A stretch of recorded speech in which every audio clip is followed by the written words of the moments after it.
सुबह में पुरुषों में आपने देखा होगा कि कई लोग जब रात को सोते हैं तो बिल्कुल ठीक-ठाक होते हैं, यूरिन वगैरह करके अपने जो ब्लैडर है उसको खाली करके सोते हैं।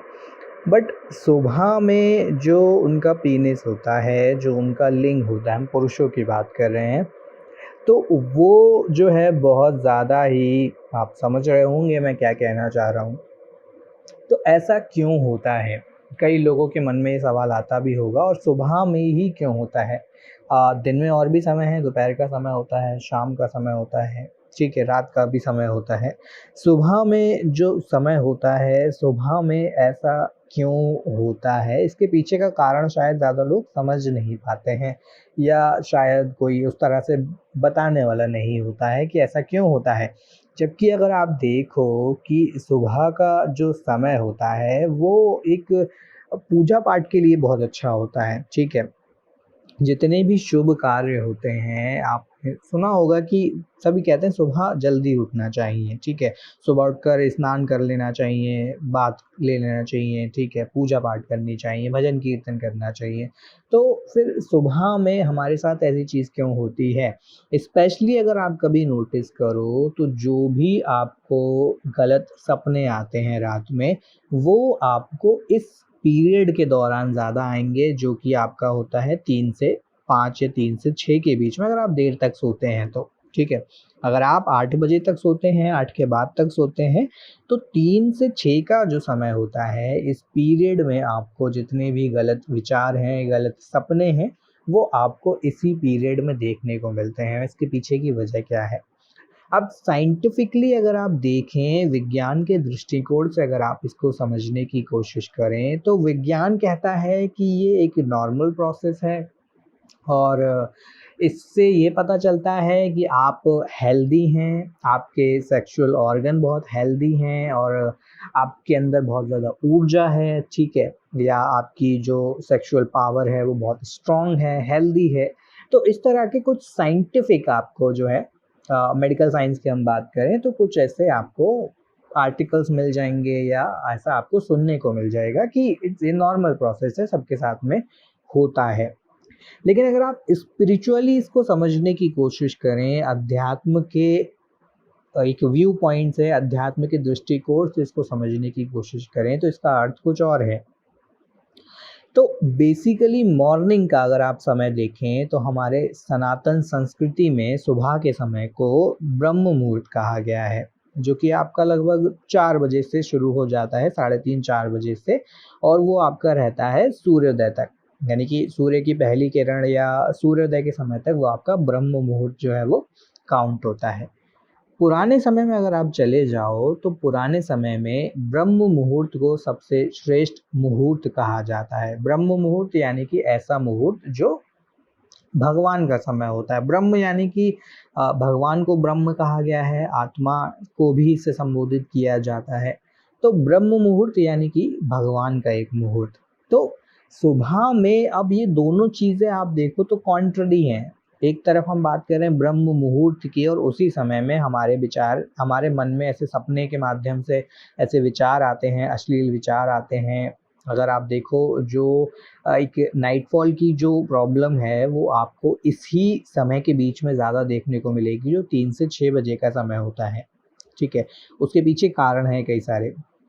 तो पहला कारण क्या है अगर आप इन दोनों को अगर मिलाने की कोशिश करें इन दोनों बिंदुओं को, एक आपका सपने आना, अश्लील सपने आना या नाइटफॉल हो जाना और दूसरा ब्रह्म मुहूर्त, दोनों एक ही समय में हो रही हैं चीज़ें। अब इन दोनों में कनेक्शन क्या है? तो इसमें जो कनेक्शन होता हुआ दिखाई देता है वह यह है कि अगर आप हमारे ऋषि मुनियों को सुने या उनकी बात को समझें या जो भी इससे पहले हमारे जितने भी ऋषि मुनि रहे हैं, आज के समय में हो चाहे पहले के समय में रहे हों, ठीक है? तो वो ब्रह्म मुहूर्त में उठ के वंदना किया करते थे, भगवान की प्रेयर करते थे, चाहे वो मंत्र जप करते हों, योग करते हों, ठीक है? भक्ति करते हों, पूजा करते हों, किसी भी माध्यम से वो भगवान के स्वरूप में लगे रहते थे, भगवान की स्तुति करते थे, ठीक है? तो ऐसा आपने माँ-बाप से भी सुना होगा कि सुबह उठकर हमें जल्दी उठना चाहिए। सुबह जल्दी उठने से हेल्दी बॉडी हेल्दी रहती है, हमारा माइंड अच्छा रहता है, बीमारियाँ दूर रहती हैं।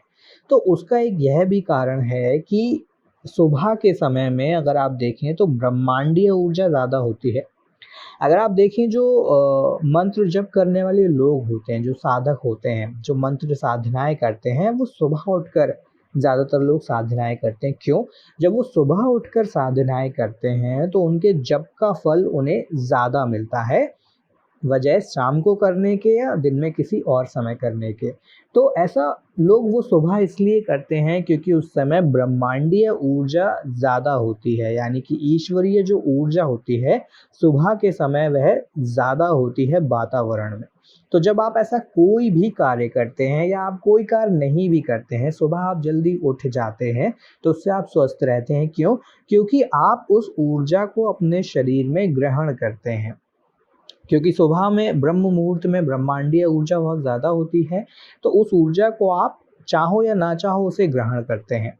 लेकिन क्या होता है जब आप सो रहे होते हैं, तो वही ऊर्जा हमारे शरीर में अंदर जाती है, लेकिन उस ऊर्जा को हम उस तरह से नियंत्रित नहीं कर पाते हैं सोते हुए।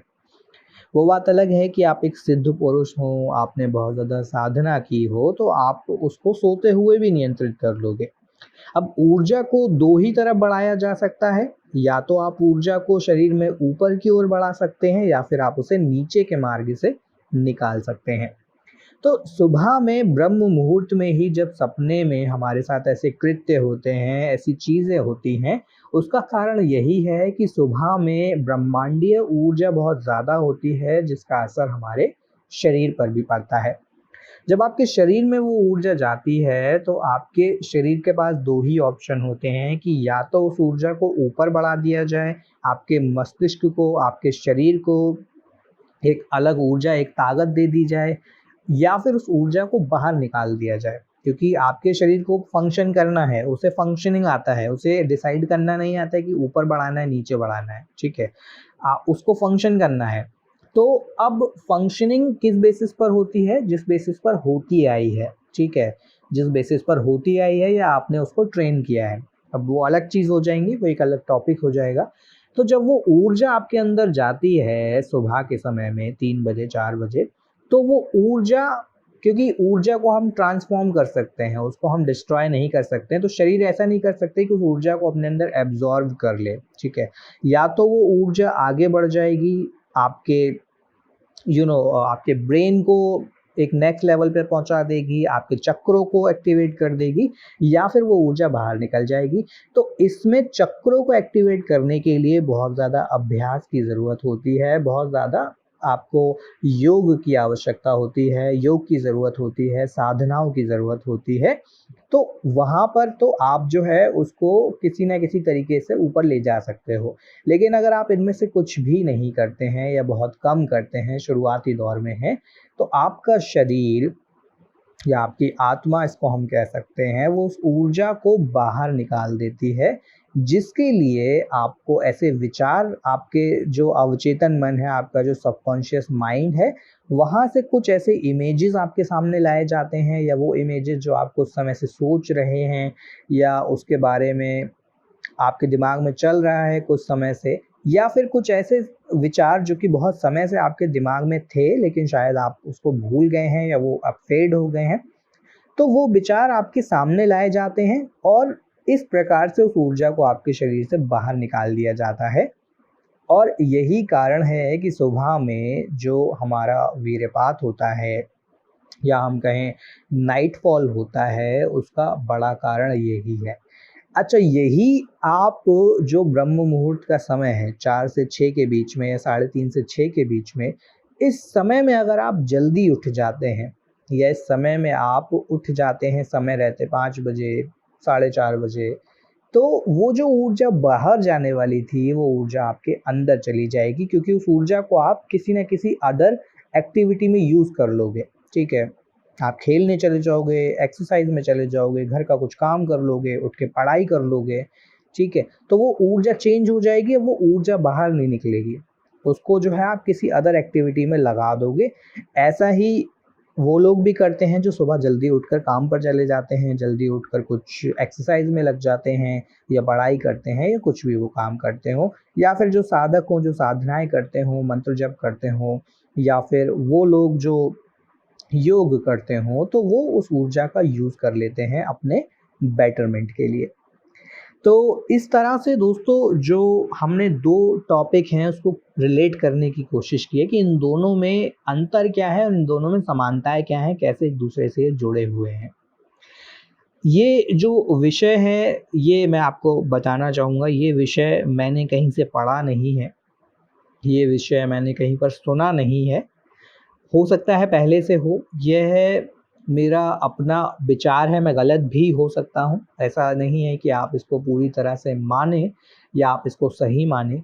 ये मेरा एक विचार है जो मैंने एक कन्क्लूज़न के तौर पर आपके सामने प्रस्तुत किया है। तो ऐसा होने की जो संभावना है वो बहुत ज़्यादा है अगर आप इन दोनों तथ्यों को उठाकर, दोनों पहलुओं को उठाकर देखें तो।